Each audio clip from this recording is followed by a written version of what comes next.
Well, I am absolutely excited to introduce our dynamic panel of ladies. And first up is Miss Jamie Lee Aptar. She's the executive director for BAME Women in Travel. Now, she's a proud Bayesian, a marketing and tourism development strategist, an expert in Caribbean tourism. She's also pretty well connected with organizations like the Caribbean Tourism Organization, the Sri Lanka Training Program, Party Hard Travel, the Lanterns Hotel Collection, Ocean Hotel Group, and Sackville Travel, to name a few. Now, this amazing lady was also selected as one of TTG's 30 under 30 future travel leaders. Now, Jamie's also enthusiastic about encouraging young people into the travel industry. Goodness knows we need more people like her. Now, Jamie Lee is an ambassador for the Institute of Travel and Tourism Future You program. Now, also, Jamie Lee's current role with BAME, Women in Travel, elevates her as a powerhouse, supporting women and the brands they work for to progress and prosper in travel. Welcome, Jamie Lee. Thank you. Looking forward to it. Next up on our dynamic panel, we have Carrie Gavin. Now, Keri is a partner with Hanold Associates and leader of their diversity, equity, and inclusion practice. Now, once upon a time, Keri was a television anchor and reporter for KCCI TV in Des Moines, Iowa. Her most memorable assignment was a one-on-one interview with First Lady Michelle Obama at the White House. You go, girl. That's impressive. Now, Keri graduated with honors from DePaul University in Chicago, Illinois. She was a track star, track and field athlete, and I can see that. And she enjoys working out and spending time with her family. And our third lady on this impressive panel is Miss Devi Virdi. Now, Devi is the head of diversity and inclusion with Women in Hospitality and Travel Tech. She is responsible for the development and delivery of the Global Diversity and Inclusion Roadmap across the organization.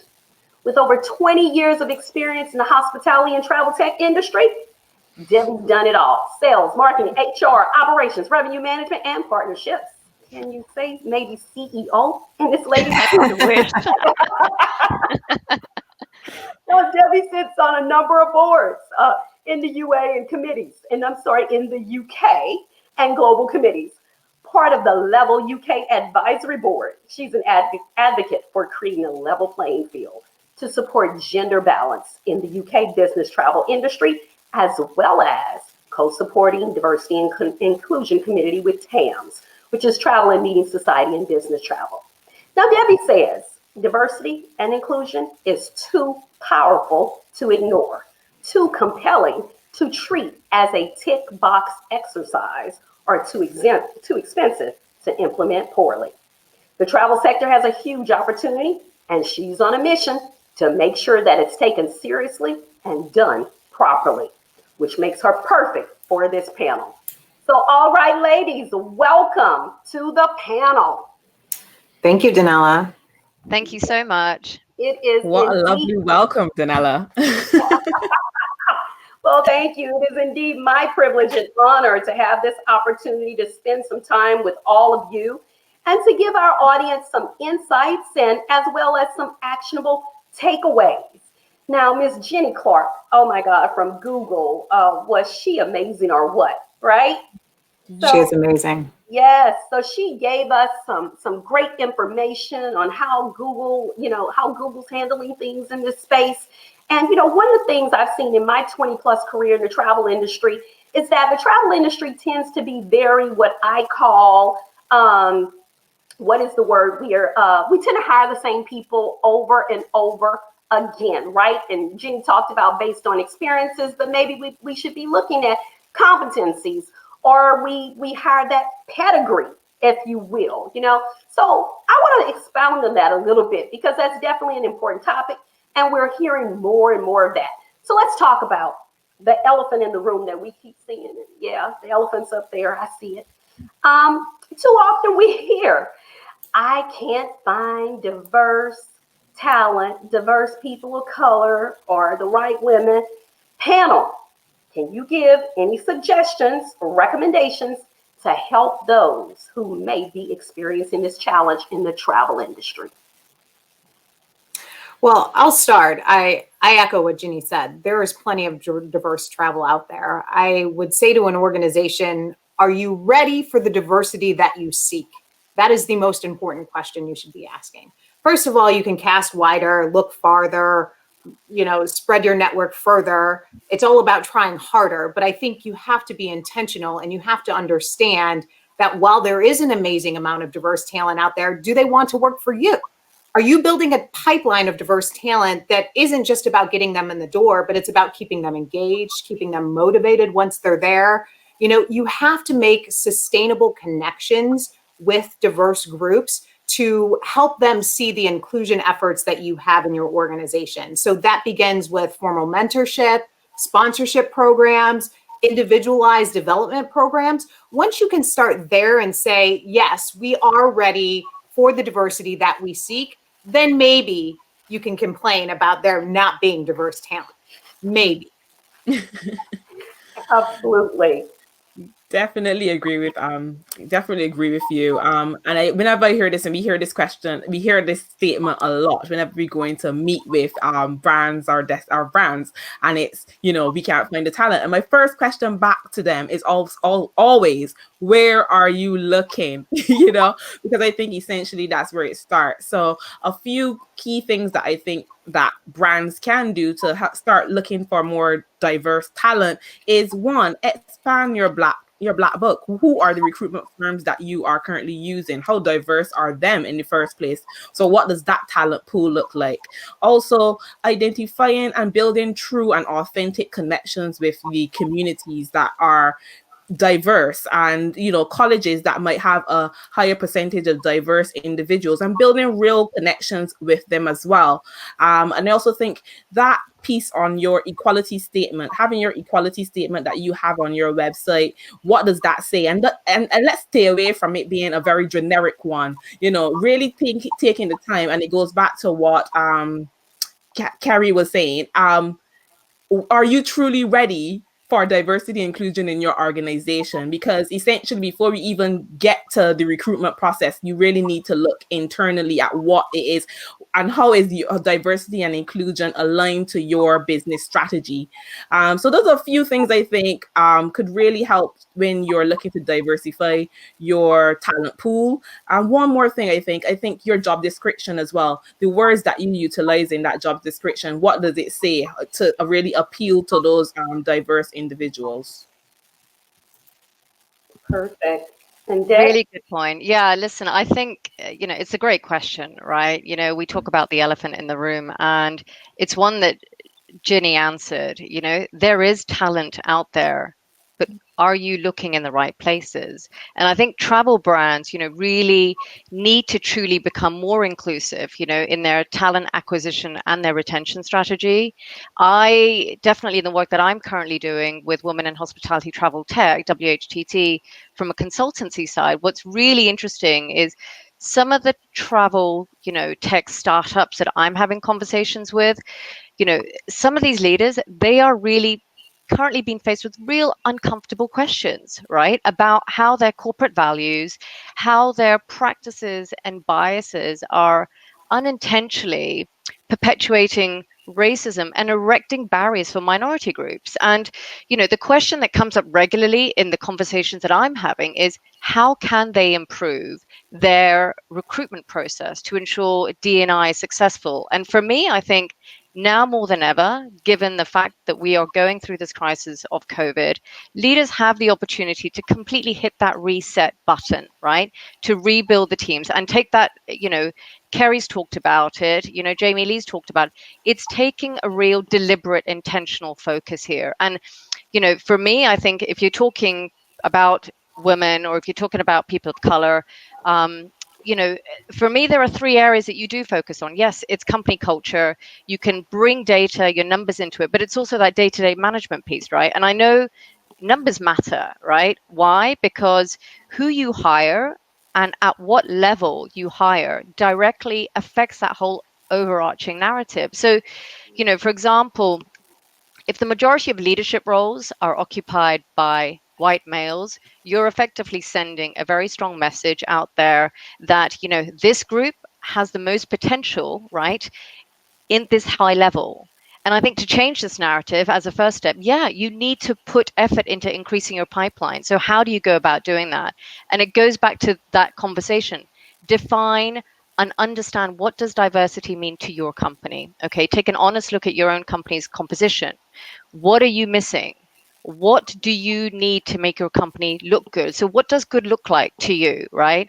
And what do you need from diversity to gain those rewards? And it could be a number of things. It's, are you sourcing for diversity in the right place? Are you posting those jobs in the right areas? Because, we go back to what even Ginny said, and Keri touched on it. If you're posting on, let's say, trade association websites, which are fairly homogenized, you're going to be missing out on a huge pool of diverse candidates right here.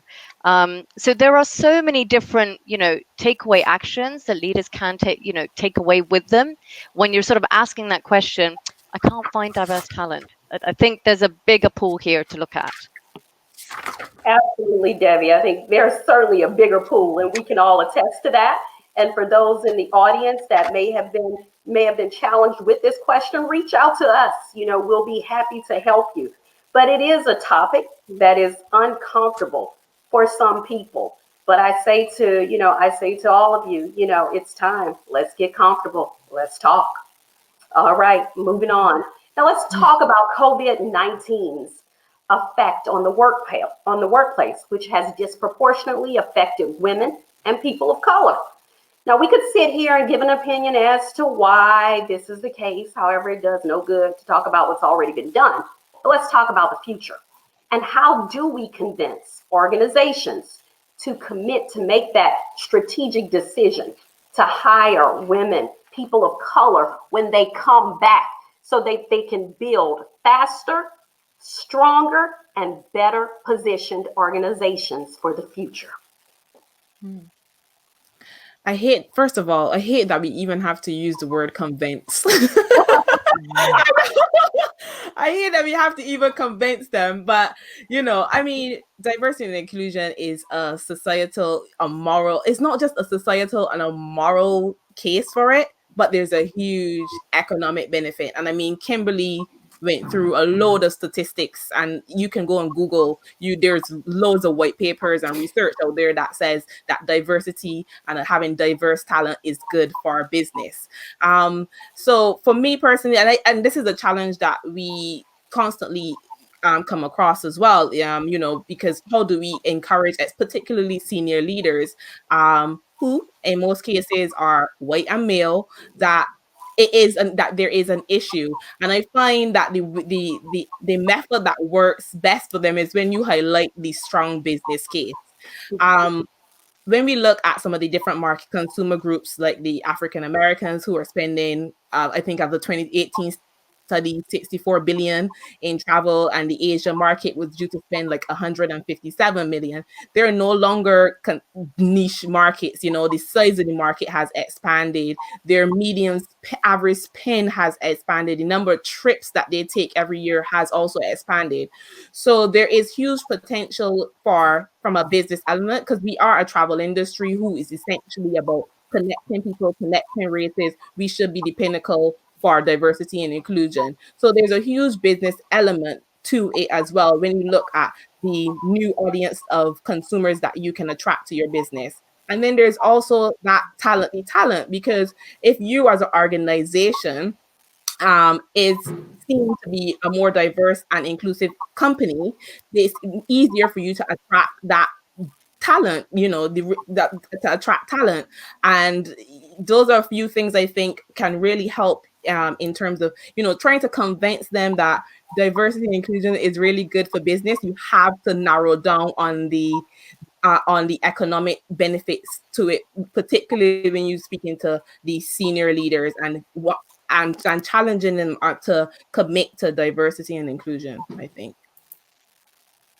That's a great point. And I think to tie a little bit you know, in the United States in particular, women right now are leaving the workforce because of COVID at 4 times the rate of men. I think in September, it was about 700,000 women dropped out of the American workforce compared to about 215,000 men at the same age group.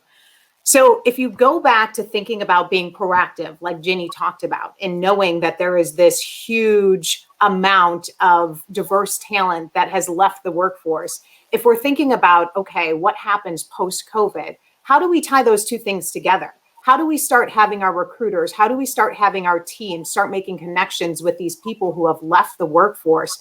And then when it's time to start bringing them back in, absolutely capitalize on those relationships and bring them back into our organizations, maybe not other organizations where they were at, but our organization. So I think it's an absolute key opportunity for organizations to really be proactive in these times and develop those relationships. And maybe if possible, bring these people on part-time basis, because the lack of flexibility is what is leaving or what is causing a lot of women in particular to leave the workforce. Well, It's really interesting, right? Because the question is, how do we convince organizations? And I echo what Jamie Lee has said. You know, enough about the business case. There is a very clear business case here, right? And Kimberly, in fact, shared the stats, you know, as we were coming into our panel session. And I'm just going to re-echo these stats just once, right? Companies in the top 25% for ethnic and racial diversity outperform financially their less diverse organizations by 35%.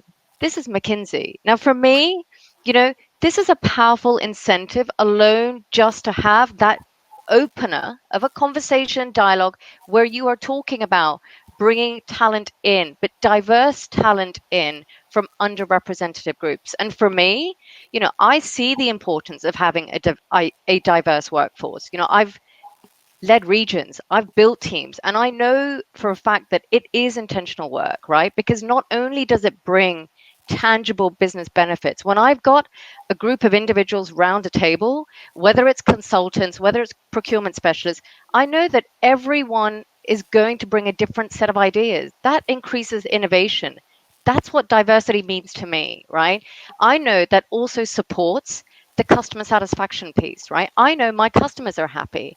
And also from a P&L point of view, I know it's going to impact the bottom line. And quite frankly, you know, it's also the right thing to do given the diverse society and the sector that we live in, that we work in. So for me, I definitely think, particularly in the work that I'm now doing, business leaders are starting to understand that diversity isn't just a nice to have, right? It is morally the correct thing to do and a necessity for business success.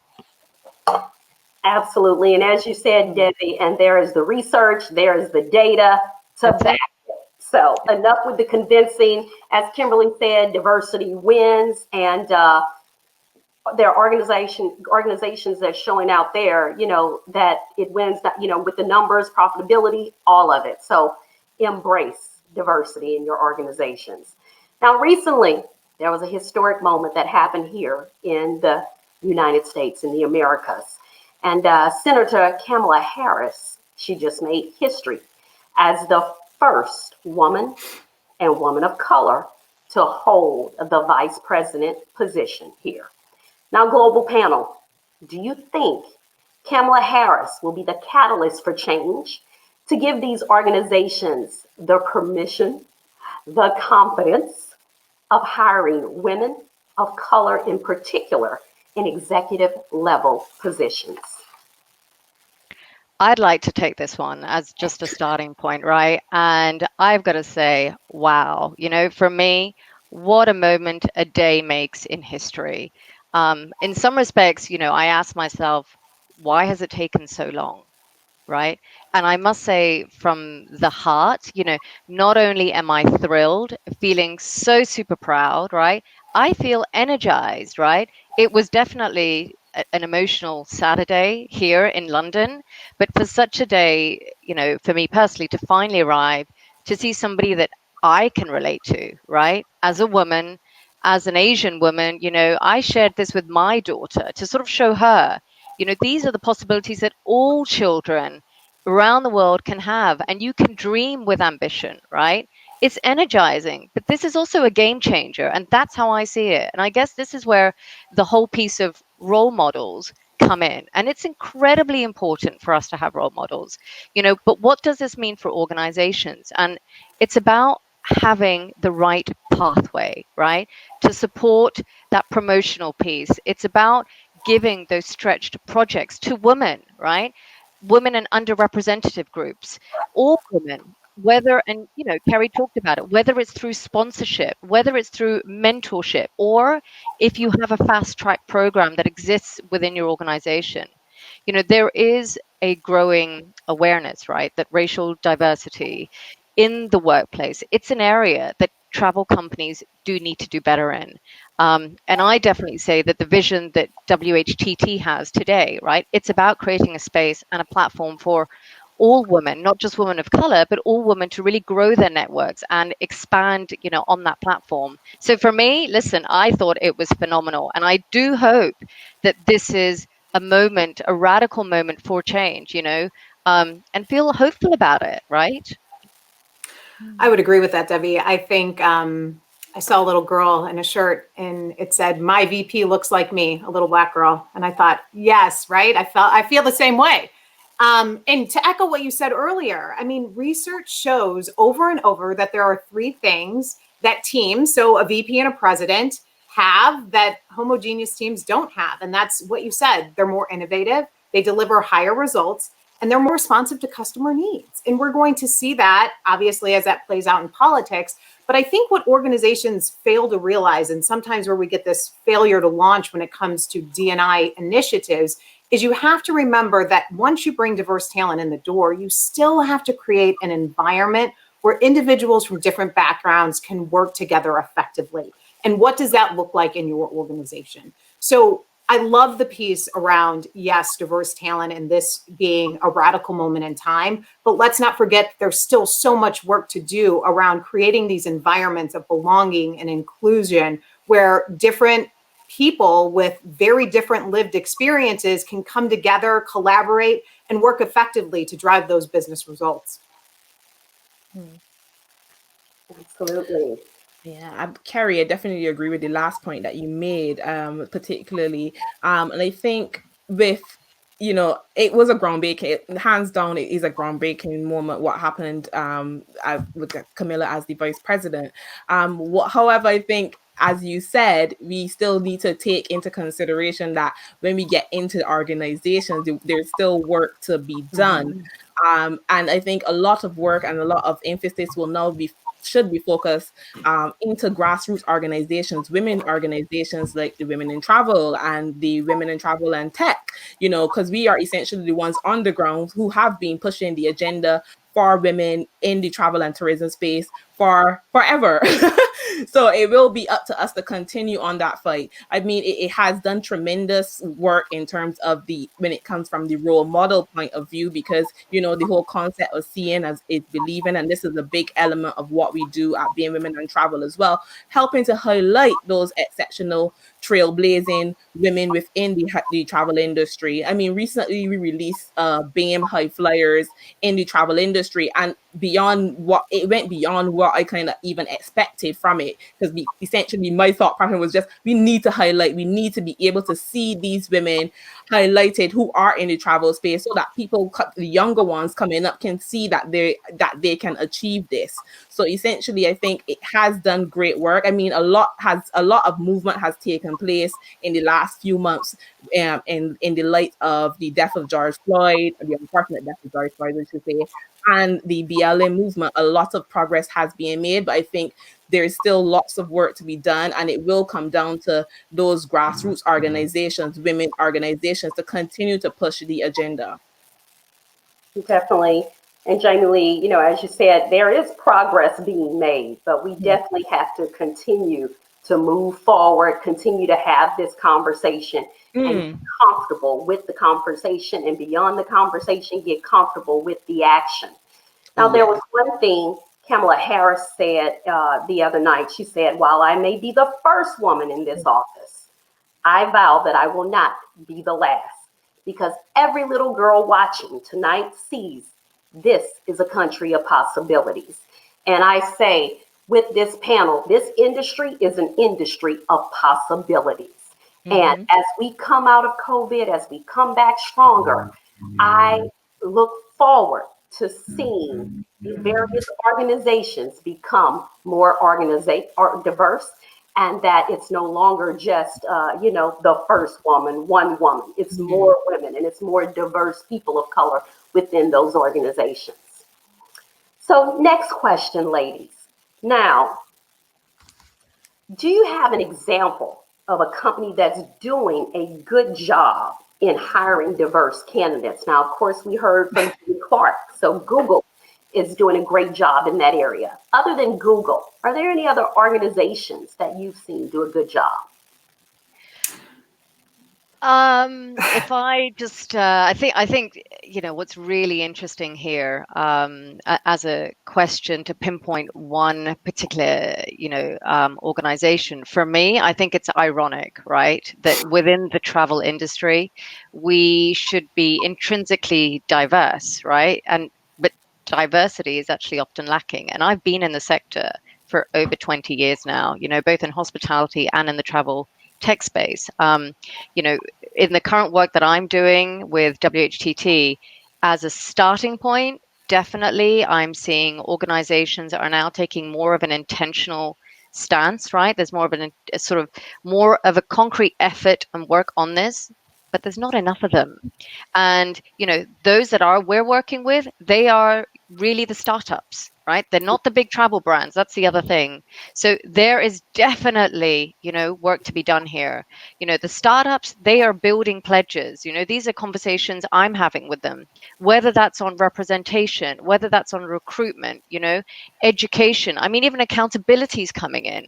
And what I love about, the dialogues and the work we're doing is that they really are pivoting because they want to know what does good look like to them to rebuild back entrepreneurial and diverse teams. So for me, I'm incredibly excited to see the trajectory long term, but definitely I would say there's not enough of actual organizations in the travel sector that need to do this. And there's a lot of groundwork that needs to be done here. Debbie, I would agree with you. I think sitting outside the travel sector, but working with a lot of organizations within the travel sector, I would say I don't think anyone has it sorted. I don't think anyone's going to get there first. I don't think anyone's going to get there alone. What I would tell you is I think some are farther ahead in the journey than others, but at the same time, I would encourage everyone not to get into this compare mode, right? We need to all learn from each other. And this is diversity and inclusion is not something that anyone should be keeping to theirself. This isn't, trying to get to market first on something. We absolutely should be collaborating across organizations with competitors around how to do D&I and some of the more grassroots efforts that some companies can take on how we do this correct. The other thing I would say is, there are some organizations out there that have really big marketing budgets, and they're doing things right. But when you look under the sheets and you look internally, it doesn't necessarily stack up. So really do your due diligence there when you're looking at certain organizations. Outside of the travel sector, I think EY is one organization that I think is doing a good job. I think they are very intentional around what they do when it comes to diversity, inclusion, equity, and belonging. And most importantly, they believe in it. They believe that not only is it the right thing to do, but the benefit it has for the business is incredible. And if I could just offer one tip that I heard from a startup, ironically, Devi, is I was talking with a D&I leader out in California. She works for a startup, about 1,200 people, so a somewhat large startup. And she said, Keri, we implemented a diversity first practice in our recruiting standard. So for the first 10, 20, 30, 15 days, whatever it can be for your organization, they first have diverse talent, present that on a slate before they go to looking at those that are well represented in their organization. And that's something that any organization can do and any organization can implement. And it doesn't have to be 30 days. It could be 5 days. It could be 1 day. I know some of them are growing quickly, so they need people in the door. But that's one way that has no cost for organizations to really look at how they can bring diverse talent into their organization. sadly, I have to agree with both of the ladies. The travel industry is lacking when it comes to, diverse organizations, and an organization that to really pinpoint that, stands out as hiring diverse talent and being really involved pre 2020. I do have the opportunity to work with a number of large established and large organizations, travel organizations, and I must say that a lot of them have been on the journey and taking steps towards, having a more diverse workplace, specifically when it comes to racial diversity and women. One of those companies that I want to highlight definitely is Intrepid Travel. I think that from before 2020, they have really put a lot of emphasis into their internal practices and really aligning it with their business strategy. And that has seen their organization really shift and turn, especially, with one of the cases that I love, that one of the things that they have done recently was in Morocco, and they set a target to increase the number of women tour guides in destination. This could be life changing for a woman living in Morocco. There's an opportunity like that. And they really worked with the government and challenged and trained these ladies and gave them the skill set and the knowledge to really, take on these roles. So I think Intrepid is doing a lot of great work in terms of their internal practices, and then you're seeing it trickle down through their pipelines into destinations and onto their DMCs. So I definitely say they're one. But as both ladies just said, the travel industry does have a lot of work to do, and we don't expect it to happen overnight. I think something like with diversity and inclusion is a culture shift, and it will never happen overnight. So yeah. And I also echo several of your comments in the travel industry. In my experience, I've seen, like Devi said, some of the startups are embracing it. D&I, they're doing a good job of it. But within the big box, the big name companies, there is still so much room for improvement. It's so much work. Sorry to cut you, but I definitely added on to that. There's so much work to be done for those bigger organizations. I think it's a lot of cultural shift, because predominantly those are the big boys who are in the industry, and getting them to even have the concept of diversity and inclusion coming from this white male lens is like, so with them, it takes a lot of work right now in the process of like teaching them about, your unconscious bias, your allyship, and there's a lot of internal work that needs to be done first and foremost before they can even start to put it out there externally. And I strongly believe it needs to be done internally first before we can even get to talking about how I should market to diverse consumers. Exactly. And, I've seen where some of the big boxes get the awards, for best place to work for diversity and inclusion. And then when you look at their executive level, still pretty much all white males. There's a woman. And then a couple of the men are white men from the LGBT community, right? So it's like, where are the people of color in that scenario? That is where I think it's still lacking, and there is definitely still the opportunity. So ladies, next question. Why are you so passionate about this topic? Do you have a personal story that influenced you in making a decision to be a vocal change agent? Oh, wow. It's an honest question, Denella, and it's a great question. For me, I would say, as a young girl of Asian immigrant parents, growing up in the 80s, 90s in Hong Kong with Chinese heritage, I didn't fit in, and all I wanted to do was to fit in. And it is very personal to me, right? I faced discrimination and biases very early on from a young age, and even today. But I've been in the travel tech sector, the hospitality sector now for over 20 years. I've done various different roles. I've been in senior leadership roles, running commercial teams where I was the only woman that looked like me, right? I've been in senior leadership roles running regions where I was not only the only woman that looked like me, I was the only woman.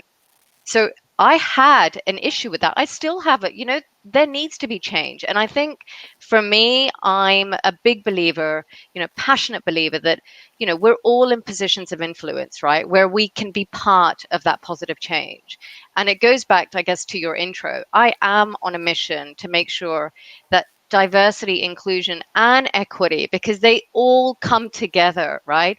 They are taken seriously within this industry. There's a lot of work that needs to be done. And for me, many companies and associations in this sector need to do more to put their commitment into practice and really treat diversity, the gender, the ethnic, the racial, like that business priority it is. Because, after all, we're the travel industry, right? And I guess that's what it comes back down to. We are a people sector. And, I want to see change. I want to see a variety of people that don't look the same nor think the same. And it's about celebrating our individuality and our togetherness. And ultimately, it's about cultural add, not cultural fit. So it is incredibly personal to me. And that's why I do see myself as a change agent. And that's why I'm here. Devi, you could have told my story, same story. I mean, it's personal for me too. I've faced discrimination my entire life. I'm half black, half white. I've never been black enough for most, never been white enough for the others. So, for me, it's about how do we create a world, in particular for my children, where this isn't an issue for them moving forward, right?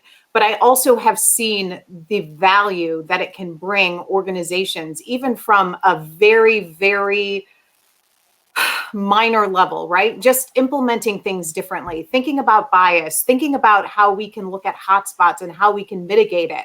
And just seeing the impact that it has, the return on investment, the little investment that was put in, and what that means for organizations and how it can really drive value that is far beyond their P&L. And not only is it the right thing to do, I think that, people really see it when we all see green, right? We all see money. So when you can see it in the green, that really opens people's eyes, and being able to see how they react to, oh my gosh, look at what this did for me, is what gets me up every day and what continues to drive me forward in this. And of course, for my children, so that, when they are out in their professions in 20, 25 years, that they are going to be around people where we're continually celebrating our differences and our diversity, because that makes us better. Love it. Amen.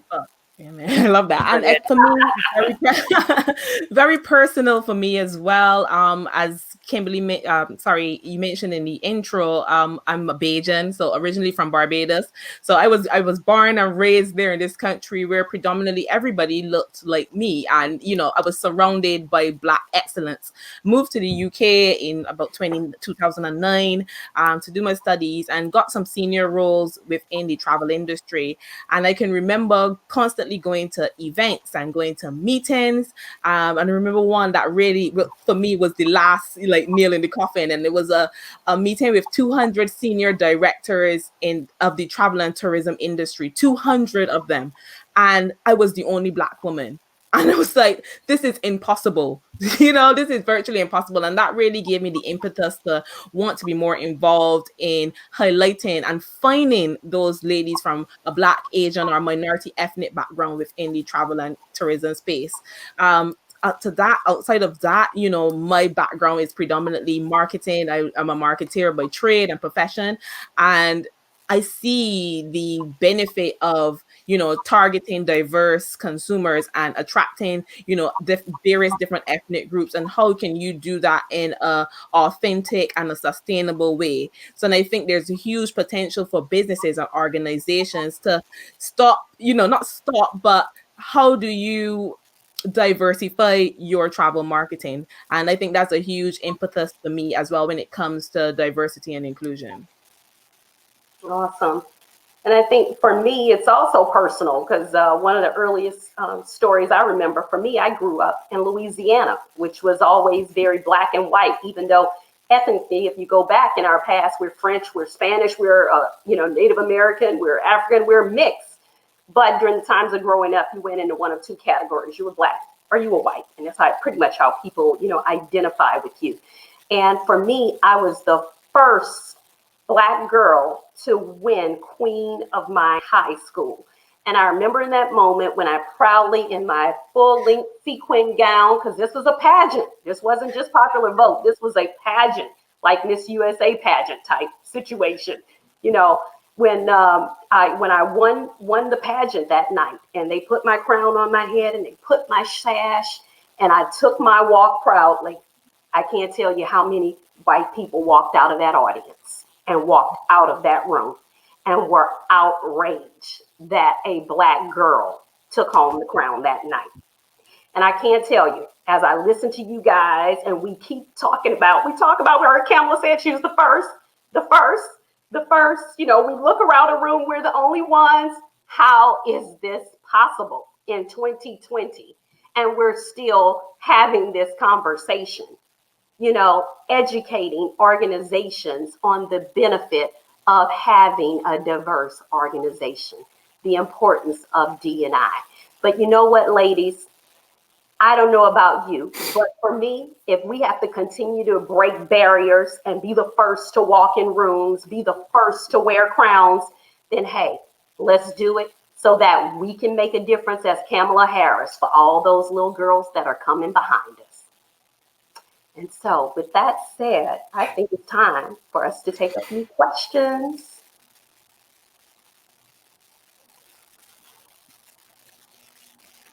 All right, and I think Jill is going to join us and help. I am here. Okay, there we go.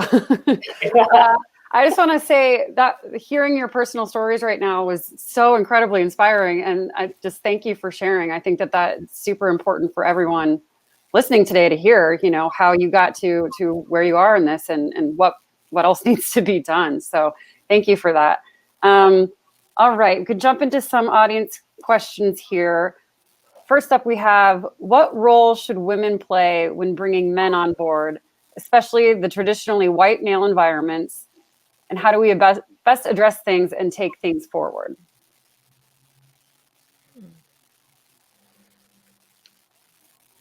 I think men play a huge, when it comes to the concept of allyship, I think men are huge allies. And we always say at Women on Travel, we are women focused, but we encourage men. And you'd see a lot of the work that we do. And whenever we have panels or sessions, we always try to include the male perspective and to get them talking, because it can be a slightly uncomfortable conversation for them to have, but without conversation we can't have any transformation. So males do play a huge role in helping to advance women in the organizations, particularly because we already know that they are in some of the most senior positions within industry. How I think you need to think, how can I be an ally? You know, how can I amplify the voices? How can I champion the voices of others within the organization? I think that is the role that men can definitely play in helping to push the diversity and inclusion agenda forward for females within organizations. I think that definitely should help. I think education. I'll just piggyback on that really quickly. I think education is so important, right? And it's as simple as sharing your personal story, because everyone's lived experience is so different. So they don't know what they don't know. And while they can read books and while they can listen to podcasts and do whatever, there's a personal touch that comes with sharing a story, just like Denella did. And they'll say, oh my gosh, I never knew, right? Like they don't understand because their lived experience is so different. So I think it's always imperative that when you're bringing people onboarding a white male, let's say, that you share your lived experience too, so they can understand, because a lot of the times you'll find out people don't know what they don't know. And their lived experience is so different. And sometimes they're shocked. So I think, you know, in terms of, you know, being empathetic, we also have to be empathetic to people that don't know, because sometimes it's not because of ignorance. Yeah, and I think just to highlight and just add to both Jamie Lee and to, you know, Keri's point there, for me, you know, I've had my, you know, own real experience, right? When we talk about white male allyship, I mean, I came into a travel tech organization where I was, you know, running the commercials, but I had that opportunity becoming managing director. And if it wasn't for my exec sponsor, who was a male, who was white, who gave me that sponsorship opportunity, you know, I wouldn't have had that, you know, that next jump. And he stretched me, he pushed me, and it was most probably the hardest learning curve, the steepest learning curve that I've been through, right, in the space of 18 months. But because of that, because he knew my journey and the competency, so it goes back again to what Ginny was talking about right earlier on. It's that mix of an individual's ability, right? Who's afraid to do hard work? Okay. But when you're talking about certain roles and you go, I can't find people of color, I can't find women of color who are also in senior leadership roles, it's about giving them those stretched opportunities. And if you're a male and you're in a senior role, that you've got teams underneath you, that's where those opportunities lie. And that's where that allyship piece comes in. So for me, it's absolutely critical that as a male, white individual, particularly if you're in a senior leadership role, you do have a responsibility there as well. Great. All right. We are getting short on time again. Unfortunately, these conversations could go on and on, but I do want to get one more question in here. I like this one. The industry has been talking about EDI for the past 6 months. At what point do we stop talking about it and start taking intentional action to change the industry?